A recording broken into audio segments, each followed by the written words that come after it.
няма нищо по-нощно шкафчета такива работи.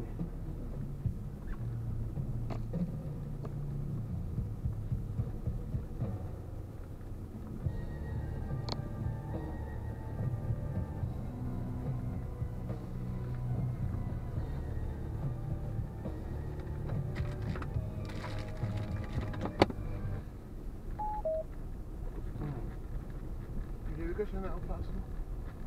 Не, тук горе-долу. Краче.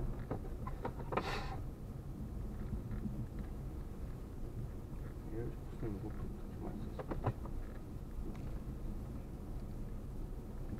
Падащото ми е тук. Ако сега спри самолетния режим, ако е изключен Bluetooth. Самолетният режим е. Пусна, виж Bluetooth. Това е така много странно. Пуснал го.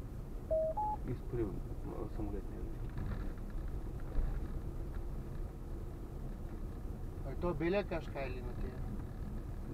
Да, и това е... И тая къстава за Land Cruiser. И това не може да изкачи. Пак се май.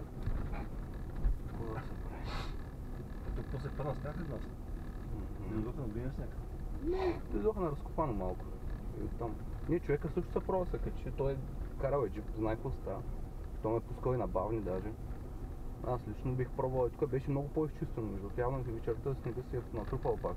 Но и тук беше почти асфалт. Аз бих се засилил от... всичко. И да пробваме.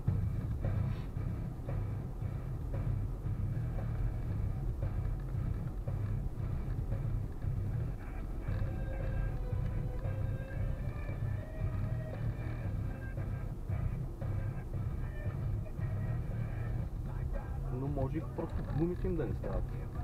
Аз съм виждал гуми, които са уж перфектни на вид, а пък просто не са.